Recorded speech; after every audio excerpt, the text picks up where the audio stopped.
Hello and welcome to Kerbal Space Program. Today I am showing you the KiSS Mark II, which I forgot to engage SAS. Also, I just remembered that brakes tend to make you stick to the ground even after you've turned them off. So there we go, now we're moving. This is a single stage to orbit. This is my first single stage to orbit. It's not 100% true. I mean, I made one before, but that was back when there was only one type of fuel, and they had that fuel usage bug with the, where when on extremely low throttles, you'd get extremely high efficiency. Anyhow, to fly this one to orbit, well, you have to turn on the SAS, and you go up to about a 45-degree angle, like I've done here. And then proceed to orbit. Notice the glitched-in RAM intake in the front here. I don't do too much part clipping, but I think this looks okay. And it gives it a little boost, and it's cool. So the difference between the Mark I and the Mark II is simply these fuel lines here, this docking clamp, this solar panel here on the back, and this light right there. So this is the Mark II, KiSS. Basically, the Kerbals decided to combine K for Kerbal, along with the man out of space, whatever it was called, the Moose, and also keep it simple, stupid, to make Kerbal in space soon. So that's what KiSS stands for. That's what I'm going to pretend it stands for. You might notice that my game looks well, the planet looks a bit crappier. For instance, the water isn't really moving. Is it? I don't know. It looks a bit crappier, but this plane, my rocket, this looks a little better. Not much, I am still on the shitty laptop, but it looks a little better. And as far as the getting a new PC, which I can't wait for that to happen, by the way, it's gonna happen so soon, but yet at the same time, not yet. And it makes me kind of sad that it's not gonna happen just yet. But I'm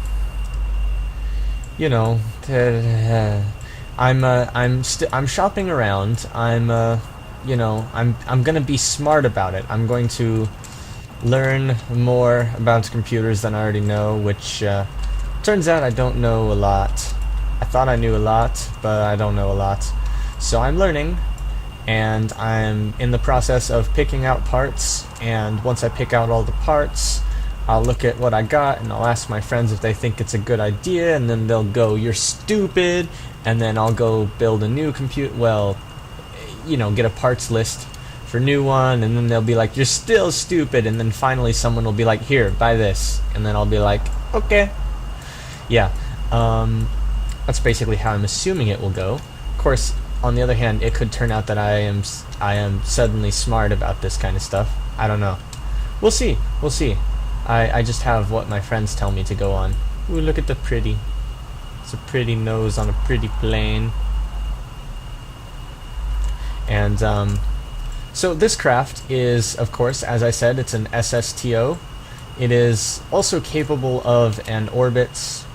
It's capable of an orbit of any inclination except possibly a retrograde orbit. I'm not sure about that. Let's see. Is this me? This is me right here, I think. And I called this one the Proton for some reason, and it's in a equatorial orbit.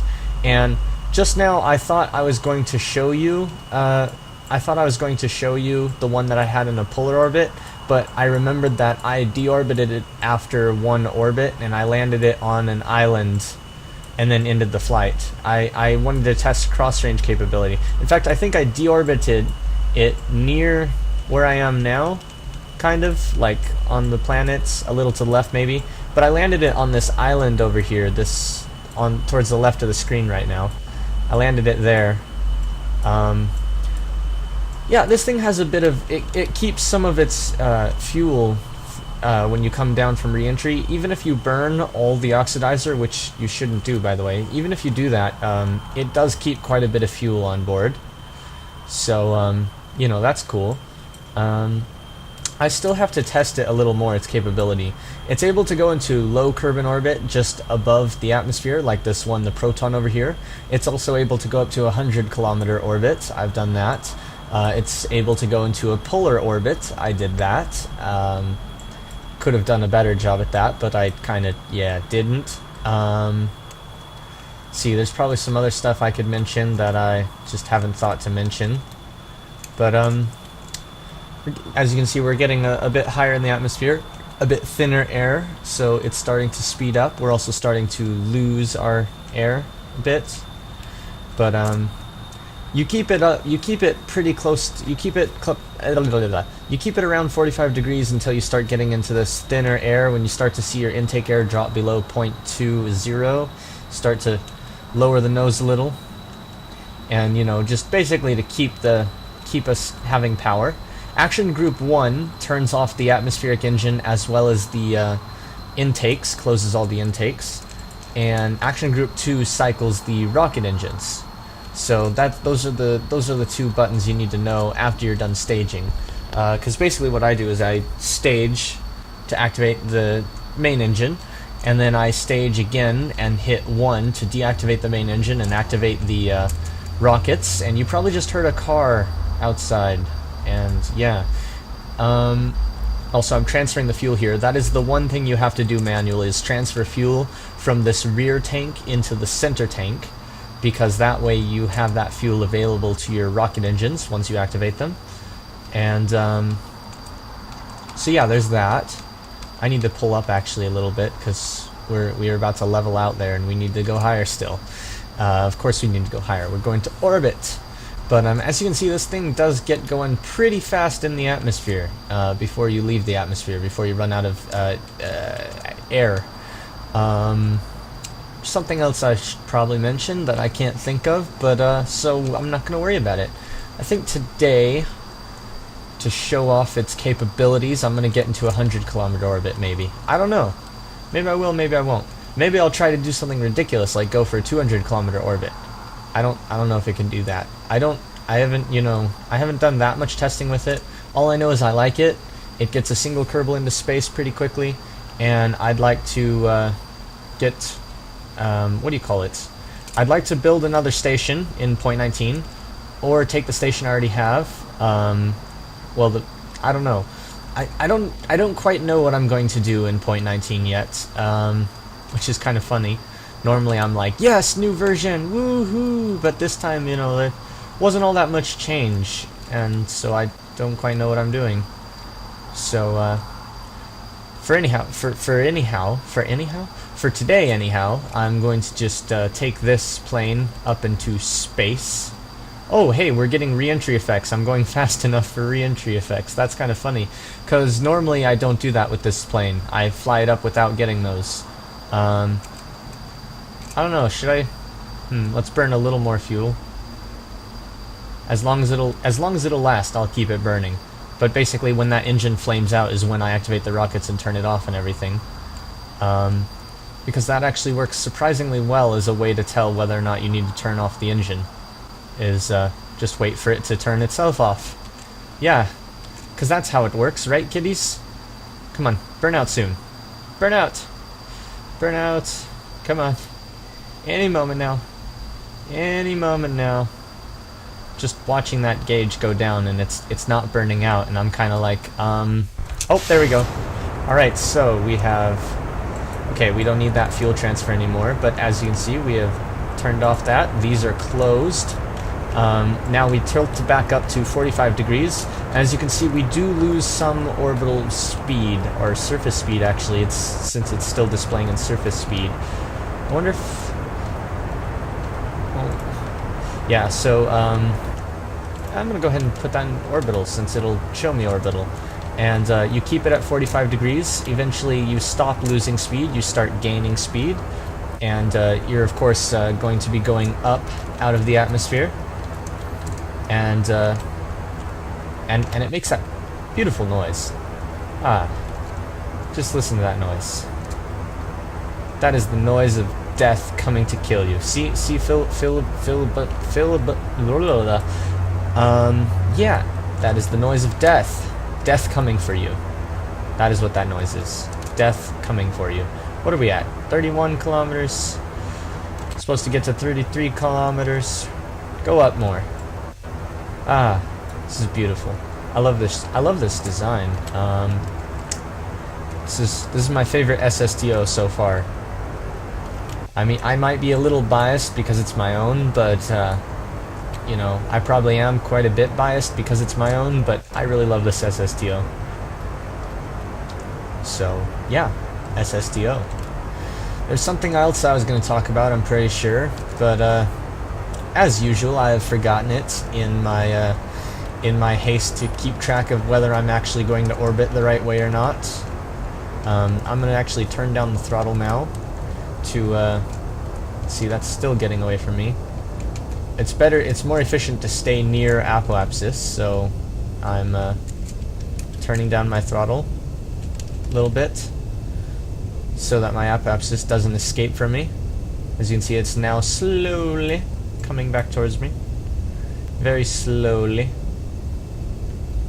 And I don't even know if this is a good way to get into orbit or not, because I'm actually doing this differently than how I did before. Trying to do a long continuous burn instead of you know, shorter burn up to orbital altitude and then another burn to circularize. Maybe I should try something different. Maybe I don't know. Gosh, you tell me. Gus, your name's Gus, right? Is your name Gus? Is anyone watching this video named Gus? Leave a comment below or something like that. Anyhow, the gist of this video is, look at this pretty plane. It's so pretty. It's an SSTO. It's awesome. You can use it to dock with stations in low orbit and land people and transfer people. It's very easy to fly in the atmosphere, even no matter the fuel status. Like if you empty it or fill it, it's just as fun. It still flies well. That's assuming you keep the advanced SAS on, or the avionics package, I should say, because it does require that. Simply because what do you call it? I'm trying to think the words and I can't think of them right now.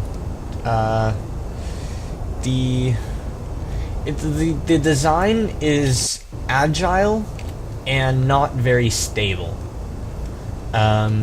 So you need the advanced SAS to keep it stable, because it's not very stable. So yeah, stability. Yeah, that's a thing. We're not even going to get our apoapsis out of the atmosphere before we have a periapsis, it almost looks like. Let's see. There we go. That's a bit better. I'm going to go ahead and turn on time warp, even though this could end in disaster because, you know, stuff. Yeah, stuff. What? Oh, I'm high enough up to where it's not really dropping my speed. That's cool. I mean, the atmosphere isn't, you know. But, yay, time warp. Time warp is a very useful thing to have.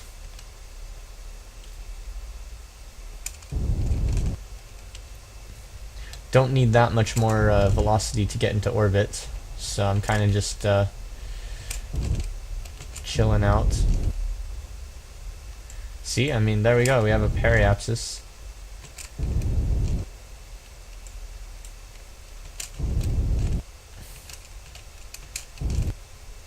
This is, again, not the way I usually get in orbit.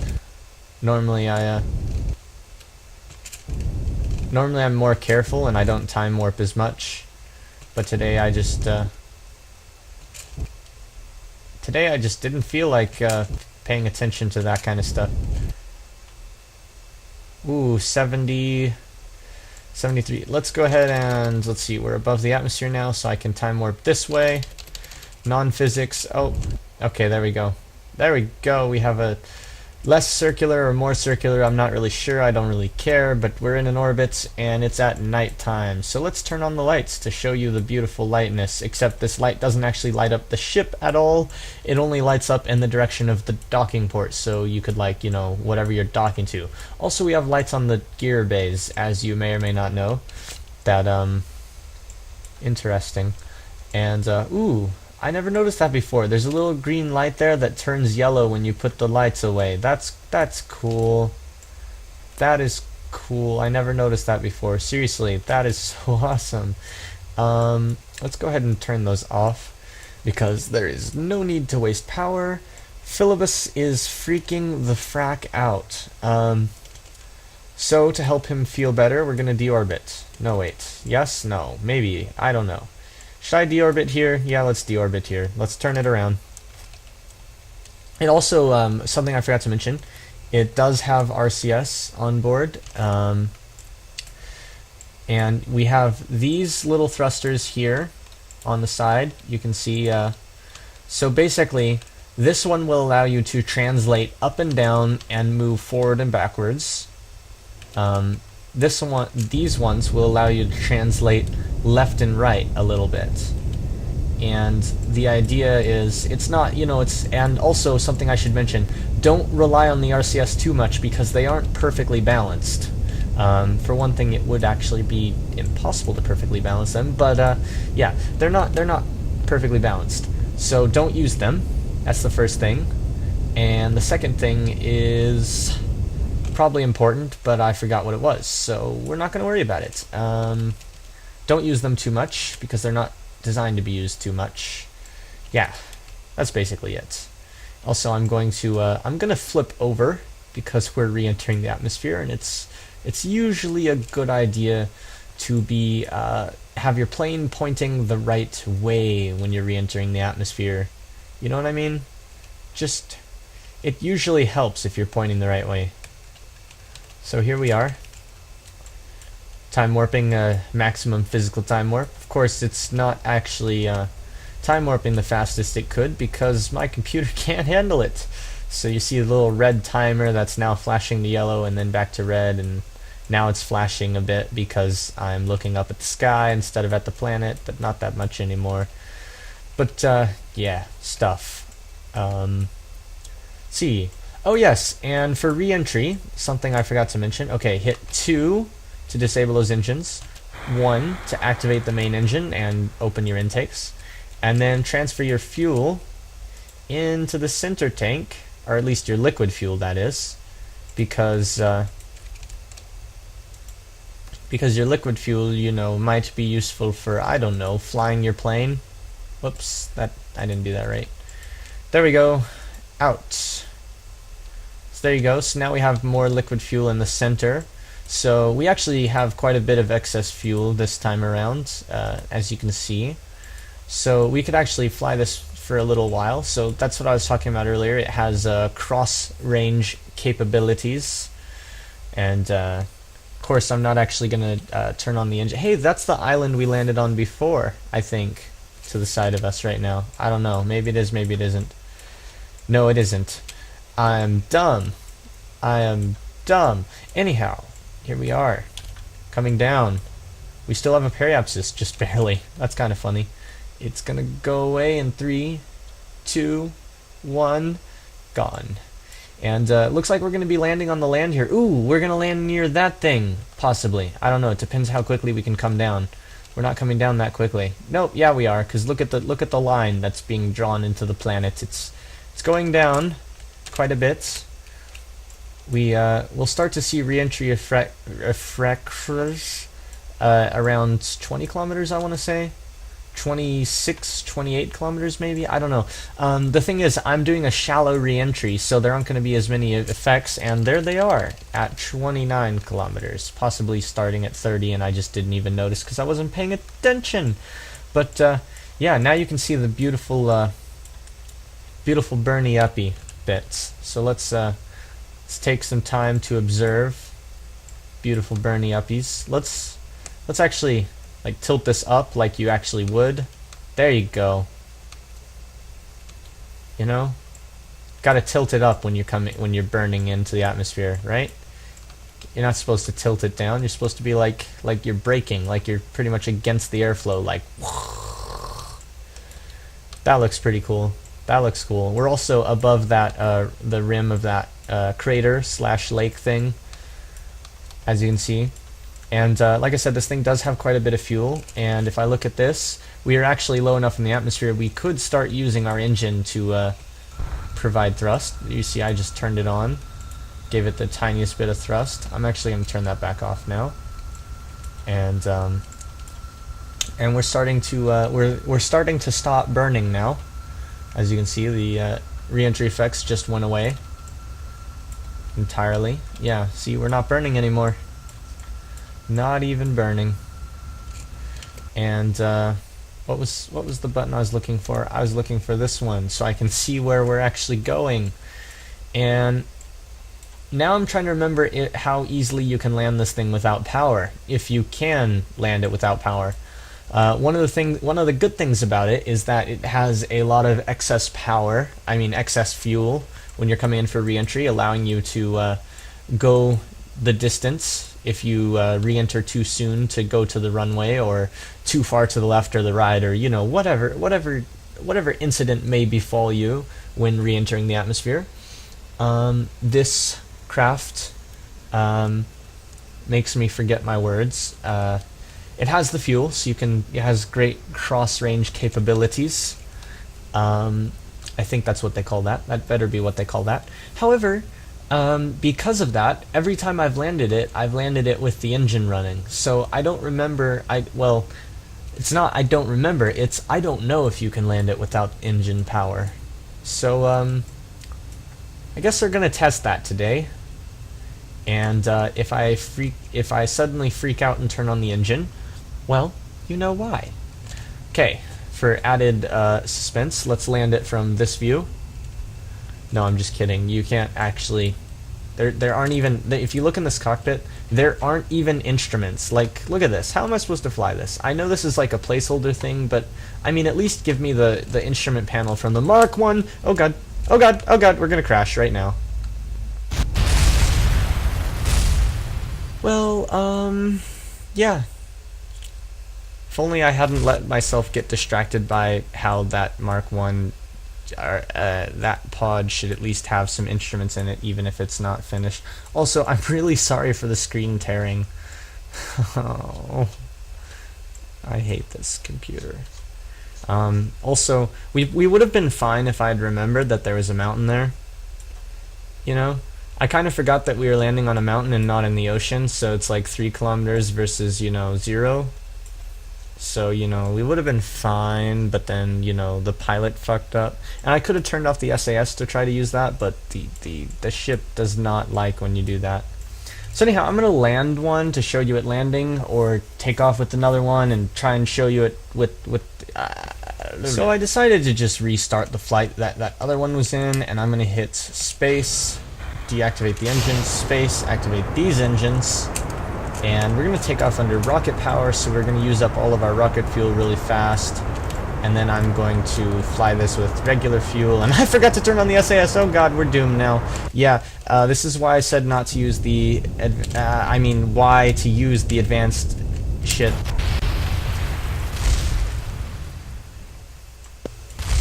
So now that I've shown you why you use the advanced SAS thingy, I'm going to turn it on like I was supposed to and take off with it on, just like that.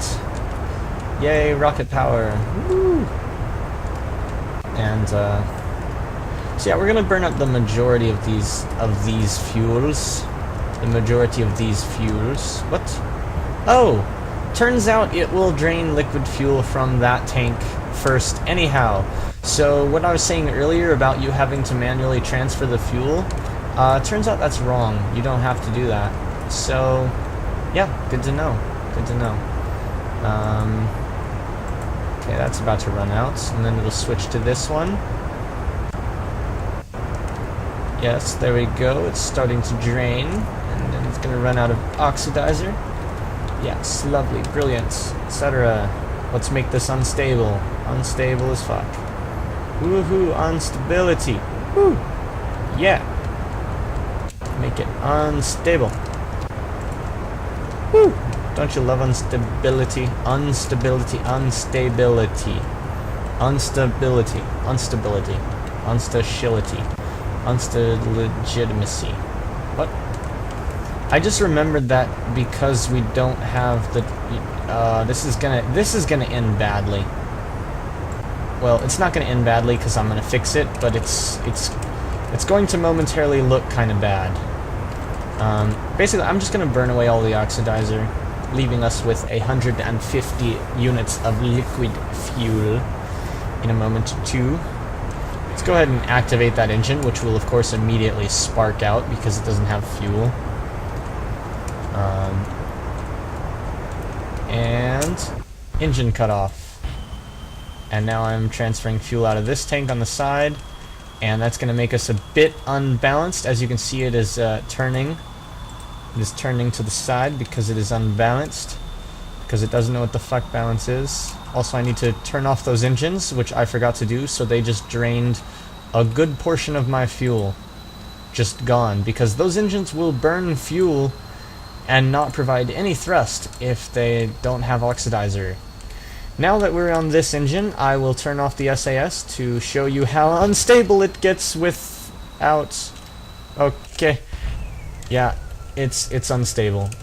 There we go. We corrected from that very quickly, at least. Also, I just remembered I'm on 2x time warp, so I should turn that off. And this time I'll turn it off, and I will again show you how unstable it is. This is me trying to fly relatively straight. So keep that in mind when you see me doing this. I'm not trying to be fancy. I'm trying to fly it pretty straight. As you can see, it's not flying very straight. How far? Where have we gone? Oh, we're up here. Okay, it's actually pretty far for how short of a flight we've been having. But as you can see, we have engines and they work. So yeah, let's turn off the SAS. Lose control. No, not lose control. Come on, lose control. Huh, it's not gonna lose control. Alright, well, I'm just gonna pull a tight turn here. Well, as tight as it'll let me, that is. So it's okay to turn off the SAS sometimes. For instance, in space. In space is okay. And like without engine power, I guess maybe you could say it that way. I don't know. This is working out. This is working out all right. Turning it off right now. I'm gonna turn it back on, of course. And whoa, what are you doing, SAS? Seriously, what? Okay. New plan. No SAS because it's glitching out a bit. Right. You can still save this. Just need to figure out why the fuck it is freaking out. Why are you freaking out, plane? Alright, let's turn on SAS. Alright. Everything is all stable now. Cool. Stability is a good thing, believe it or not. Also, we don't have any altimeter because, you know, the thing with the cockpit not having an internal kind of sucks. I wish at least, I know that they're going to make internals for this cockpit, and like they're going to redo all the plane parts, and there's a bunch of stuff that has to be done. But I wish, even though that stuff may take a long time, if that stuff's going to if it's in the next update, then cool, whatever. I'll deal with it. But if it's going to take them a long time to do it, I wish they'd at least, like, in the next update, just like copy over the instrument panel from the Mark 1 pod or something like that. Just, you know, something to make it useful at least, instead of just being like, oh hey look, I can stare at the shell, just, you know, not really caring about anything. Okay, I'm gonna leave that view now before I crash this plane again. I'm also gonna turn on the lights because they will help me see the ground once we get lower to the ground, which I'm surprised isn't happening that quickly. Maybe they fixed the thing where lights make the ground brighter at daytime. I don't know. We'll see, I suppose. All I know is I don't see any lights, and maybe we're too high up. Maybe we're gonna crash into the ground. Maybe I'm drunk. Find out next time on... Sorry. I run out of things to talk about. I'm kind of tired and just... Today's not a good day for me, you know? It's just one of those days. I want to go play some Blacklight, though. I want this computer to work better to play Blacklight. Okay, we're getting pretty low now. Relatively, anyhow. I'm gonna pull up just a little bit. In fact, I'm gonna pull up a little bit more. Because I'm scared of the ground. So I'm just gonna keep this about level. And see how much my speed will drop. Because it's dropping really low. But we're still flying. That's the important thing, right? Something like that. The whole screen just went black for no apparent reason. That's good.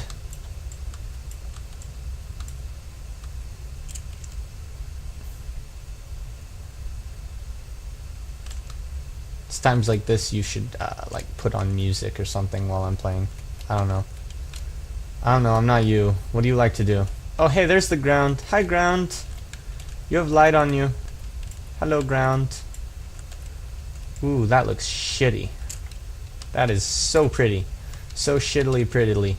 So shittily prettily. Prickly shittily. What the hell am I saying? Guys, why are you even... Why do I have so many subscribers? Seriously. All of you people here because of like the Nostromo video, that video is really old and I need to make another video about that because turns out you can get it for the latest version and everything. So I should like make another video of that. And here we are on the ground. I'm going to turn off the lights and I already turned on the brakes, so now I'm going to turn them off and watch it continue to slow down anyhow. And we are stopped on the ground, and I'm going to put the landing gear down, even though that could possibly cause my death, or rather Philibus's death. Anyhow, the KiSS Kerbal in Space Soon Mark II, and I'm going to put this up on the Kerbal Spaceport and put a link in the description. Of course, they don't have their things work right away, so it may not be up there when this video goes up, but it should be up there soon if it isn't. Anyhow, thanks for watching, etc, etc. Philibus just gave you a clap. That means it's time for me to go, and I'll see you in space.